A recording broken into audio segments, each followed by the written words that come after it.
What did today's parents of teens go through to be this soft and supportive of their children thinking they were born in the wrong body?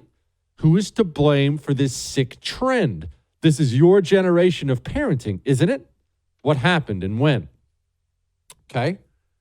Let's deal with just the parent aspect of this, because this is something we're going through as a country. Parents now, it's not just all liberal white women who are trying to tell their sons to chop their penises off. It's not just them. That's a lot of it, this child trans stuff. It's a lot of the liberal white women, but it's not only that. You heard that Chloe Cole testimony we played on the show last night. Chloe Cole, she didn't even blame her parents. She said, my parents were lied to. They were told I'm going to commit suicide if they don't start massacring me. So what is going on? Why is this happening? Well, I'll tell you what this is. This goes actually into a much broader thing than the trans stuff and the child trans stuff. This generation, the next generation to come, and you know I don't do that, the next generation sucks thing. I'm not, but each generation has its own challenges. Coming generations, younger generations now, they have a crisis, a different crisis than other generations have had, and their crisis is a crisis of confidence. We have a serious confidence crisis. That's why anxiety medication, everybody's on it now. If you look at the big pharma results of the pills people are on, anxiety, depression, and I'm not anti-pills or anti-medication, I'm not, but the numbers in America are staggering, even when compared to other nations, how pilled out this country is. Now, what's this have to do with the trans stuff? Well, just stay with me for a minute. We live our lives now, too many of us live our lives now online because you can. You can. You can wake up in the morning and you never have to leave your pajamas because we live online. And this is what I mean. You need to do physically dangerous things. No, I'm not talking about bungee jumping here. You need to do physically dangerous things to gain confidence. Physically difficult things. Emotionally difficult things to gain confidence. I will have parents who email me and say, Jesse, I love your confidence. How do I give that to my teen? How do I give that to my child? How do I give my kid confidence? And I always give an answer that people don't like, but it's the truth. You want to know how to get confidence? Go through something hard and come out the other side. There's not a second way. You can't actually, sadly, and I wish you could, you can't compliment somebody into giving them confidence. My kid, it doesn't matter. My 14-year-old, it doesn't matter how many times I go to him and tell him, man, you're awesome. Hey, man, you're the best. Hey, you're exactly like God made you. Dude, you're the coolest kid. You're so special. You know what gave him confidence? Going through miserable practices and training in the heat. Going out there, doing races, training against people, grinding in school, getting good grades when it was hard. That's what has grown his confidence.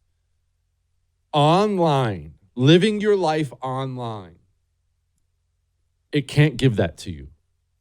Because if I wake up in the morning, and I've had days like this too, so I'm not looking down my nose at you. I wake up every day and split firewood for 12 hours a day. Well, I hope you're not on your phone. I'm not doing that. But I've had days like this. I'll wake up in the morning. Maybe it's a lazy Saturday. Check my phone. I think I'll relax all day today, watch a little TV. Maybe I'll even read a little book for 20 minutes. I think I'll get on social media. By the time the day's done, I haven't done anything that is more than 3 feet away from my phone. I haven't sweat. I haven't exerted myself at all.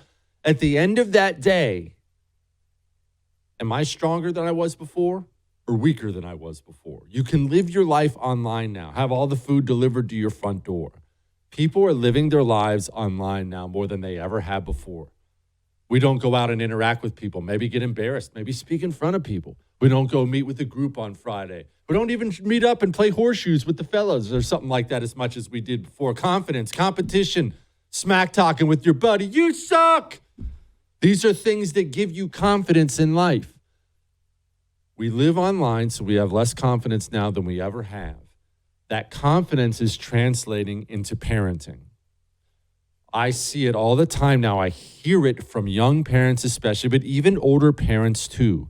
When they're dealing with their kids, disciplining their kids, or attempting to discipline their kids, or just simply train their kids in something, manners or something like that, they're so feeble. They're so unsure of themselves. Oh, I yelled at him, but I think maybe I yelled too loud. Oh my gosh. I think I made him cry. Oh, I hope Aiden's gonna be okay. I yelled and look how sad he is. Oh, I'm sorry I raised my voice, Aiden. Please forgive me. Parents are less confident, and so they approach parenthood with less confidence than they ever have before.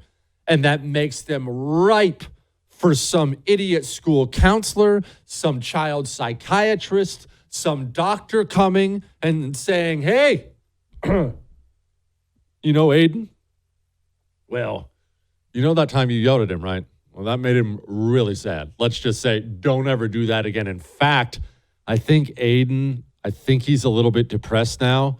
So if you don't want to lose him to suicide, if you don't want to lose him to suicide, he needs to start seeing me every Saturday. Look, for the low price of $500 per half-hour session every Saturday, Aiden needs to come in here and sit down with me. And once he sits down with me, it'll take me about a week or two, and I'll convince you and him that he needs to be medicated. Otherwise, he's going to commit suicide. You don't want to be the parent that made Aiden commit suicide, right? You don't want to do that.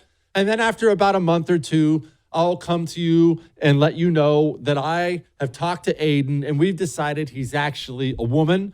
And if you'd like, here's a business card. My friend Bob, he's a doctor who cuts kids' penises off. And if you just reference my name, you'll get a 10% discount. We need to get Aiden down there and turn Aiden into a little teenage girl. Hey, whoa. You don't want to lose him to suicide, do you?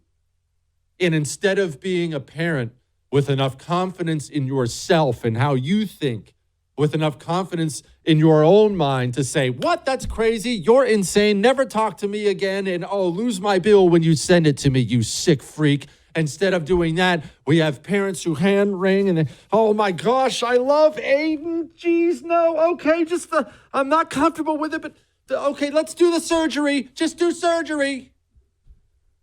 Confidence is critical for a society.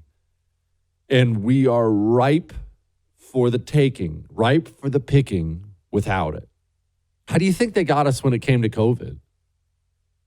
I mean, that's the stuff that I know you already know, but have you even wrapped your mind around how insane it is?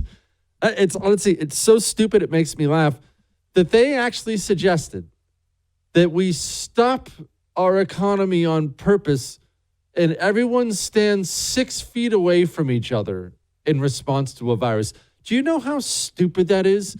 It sounds like something a child would come up with. It seriously sounds like when my kids were 7, if I came to them and said, hey, James, people are getting sick in America. What should we do? Dad, I think everyone should just stand 6 feet away from each other. It sounds like that.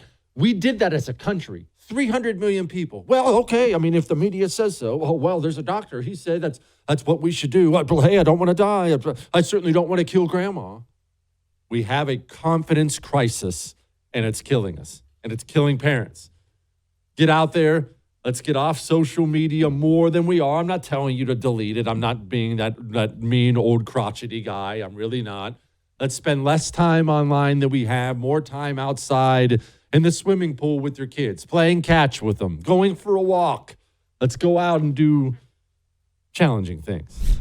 You want to watch our special on George Washington? It's freaking awesome. Well, you can. All you have to do is become a First TV supporter. That gives you access to all of our specials on demand, and it's cake.